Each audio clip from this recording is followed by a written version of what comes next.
नमस्कार प्रियजनों। आज हम आपको सोमवार की कथा सुनाएंगे। बोलो ओम नमः शिवाय। एक नगर में एक बहुत धनवान साहूकार रहता था, जिसके घर में धन की कोई कमी नहीं थी। परंतु उसको एक बहुत बड़ा दुख था कि उसका कोई पुत्र नहीं है। वह इसी चिंता में दिन रात लगा रहता था और पुत्र की कामना के लिए प्रत्येक सोमवार को शिव जी का व्रत और पूजन किया करता और सायंकाल को शिव जी के मंदिर में जाकर शिव जी के विग्रह के सामने दीपक जलाया करता था।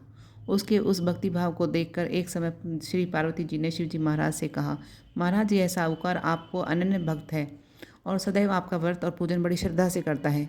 इसी की मनोकामना पूर्ण करनी चाहिए। शिव जी ने कहा, हे पार्वती, यह संसार कर्म क्षेत्र है। किसान खेत में जैसा बीज बोता है वैसा ही फल काटता है। इसी प्रकार इस संसार में जो जैसा कर्म करते हैं वैसा ही फल भोगते हैं।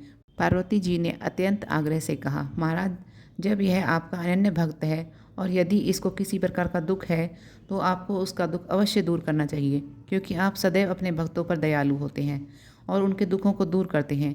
यदि आप ऐसा नहीं करेंगे तो मनुष्य आपकी सेवा, व्रत और पूजन नहीं करेंगे। पार्वती जी के ऐसा आग्रह देख शिव जी महाराज कहने लगे, हे पार्वती, इसके कोई पुत्र नहीं है। इसी चिंता में यह अति दुखी है रहता है। इसके भाग्य में पुत्र न होने पर भी मैं इसको पुत्र की प्राप्ति का वर देता हूँ, परंतु यह पुत्र केवल 12 मास तक ही जीवित रहेगा। इसके पश्चात में मृत्यु को प्राप्त हो जाएगा। इससे अधिक मैं इसको और कुछ नहीं दे सकता। यह सब बातें साहूकार सुन रहा था। इससे उसको ना तो कुछ प्रसन्नता हुई और ना ही कोई दुख हुआ। मैं पहले जैसा ही शिवजी महाराज का व्रत और पूजन करता रहा। कुछ काल व्यतीत हो जाने पर साहूकार की स्त्री गर्भवती हुई और 10वें महीने उसके गर्भ से अति सुंदर पुत्र की प्राप्ति हुई। साहूकार के घर में बहुत खुशी मनाई गई, परंतु साहूकार ने उसकी केवल 12 वर्ष की आयु जानकर अधिक प्रसन्नता प्रकट नहीं की और ना ही किसी को भेद बताया। जब वह बालक 11 वर्ष का हो गया तो बालक की माता ने उसके पिता से उसका विवाह आदि करने के लिए कहा। तो वह साहूकार कहने लगा कि मैं अभी इसका विवाह नहीं करूंगा, अपने पुत्र को काशी पढ़ने के लिए भेजूंगा। फिर साहूकार ने अपने साले अर्थात बालक के मामा को बुलाकर उसको बहुत सा धन देकर कहा, तुम इस बालक को काशी पढ़ने के लिए ले जाओ और रास्ते में जिस स्थान पर भी जाओ यज्ञ तथा ब्राह्मणों को भोजन कराते जाओ। वह दोनों मामा और भांजे यज्ञ करते हुए और ब्राह्मणों को भोजन कराते जा रहे थे। रास्ते में एक शहर पड़ा।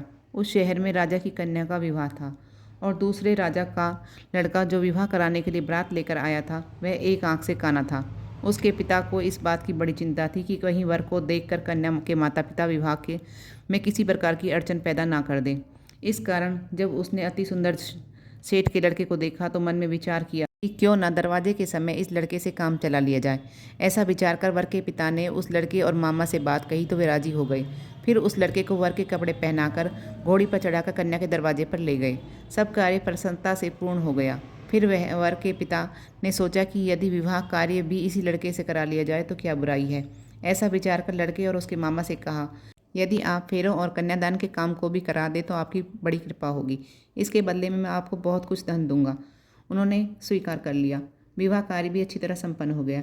परंतु जिस समय लड़का जाने लगा तो उसने राजकुमारी की चुनरी के पल्ले पर लिख दिया कि तेरा विवाह तो मेरे साथ हुआ है, परंतु जिस राजकुमार के साथ तुमको भेजेंगे वह एक आंख से काना है।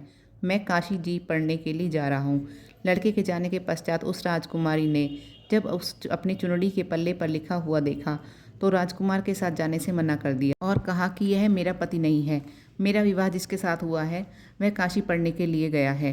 राजकुमारी के माता पिता ने अपनी कन्या को विदा नहीं किया। बारात वापस चली गई। उधर सेठ का लड़का और उसके मामा काशी पहुंच गए। वहां जाकर उन्होंने यज्ञ करना आरंभ कर दिया। लड़के ने पढ़ना शुरू कर दिया। जब लड़के की आयु 12 वर्ष की हो गई तो उसी दिन उन्होंने यज्ञ रचा रखा था। लड़के ने अपने मामा से कहा, मामा जी, आज मेरी तबीयत कुछ ठीक नहीं है। मामा ने कहा, अंदर जाकर सो जाओ। लड़का अंदर जाकर सो गया। थोड़ी देर बाद उसके प्राण निकल गए। जब उसके मामा ने आकर देखा तो वह मुर्दा पड़ा था।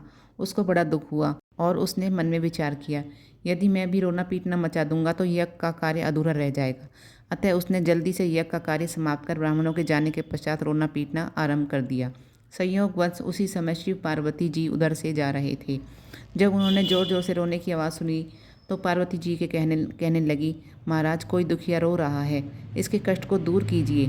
जब शिव पार्वती ने पास जाकर देखा तो वह एक लड़का मुर्दा पड़ा था। पार्वती जी कहने लगी, महाराज, यह तो उसी सेठ का लड़का है जो आपके वरदान से हुआ था। शिवजी कहने लगे, हे पार्वती, इसकी आयु इतनी ही थी, उस आयु को यह भोग चुका है। तब पार्वती जी ने कहा, हे महाराज, इस बालक को और आयु दे दो। नहीं तो इसके माता पिता तड़प तड़प कर मर जाएंगे। पार्वती जी के बार बार आग्रह करने पर शिव जी ने उसको जीवन वरदान दिया और शिवजी महाराज की कृपा से लड़का जीवित हो गया। शिवजी और पार्वती जी कैलाश को चले गए। तब वह लड़का और उसका मामा उसी प्रकार यज्ञ करते और ब्राह्मणों को भोजन कराते हुए अपने घर की ओर चल पड़े। रास्ते में उसी शहर में आए जहाँ उसका विवाह हुआ था। वहाँ पर आकर उन्होंने यज्ञ करना आरंभ कर दिया तो उस लड़के के ससुर ने उसको पहचान लिया और अपने महल में ले जाकर उनकी बड़ी खातिरदारी की और साथ ही बहुत से दास दासियों के साथ आदरपूर्वक लड़की और जमाई को विदा किया। जब वह अपने शहर के निकट आए तो मामा ने कहा कि मैं पहले तुम्हारे घर जाकर खबर कर आता हूँ। जब उस लड़के का मामा घर पहुँचा तो देखा कि लड़के के माता पिता घर की छत पर बैठे हैं और यह प्रण कर रहे हैं, यदि हमारा पुत्र सकुशल लौट आएगा तो हम राजी खुशी नीचे आ जाएंगे, नहीं तो हम छत से गिरकर अपने प्राण खो देंगे। इतने में उस लड़के के मामा ने आकर यह समाचार दिया कि आपका पुत्र आ गया है, तो उनको उसकी बात पर विश्वास नहीं हुआ। तब उसके मामा ने शपथपूर्वक कहा कि आपका पुत्र अपनी स्त्री और बहुत सारा धन साथ लेकर आया है। तो सेठ ने आनंद के साथ उनका स्वागत किया और बड़ी प्रसन्नता के साथ साथ रहने लगे। इसी प्रकार जो भी सोमवार का व्रत धारण करता है अथवा इस कथा को पढ़ता है या सुनता है, उनकी समस्त मनोकामनाएं पूरी होती हैं। बोलो शिवजी महाराज की जय।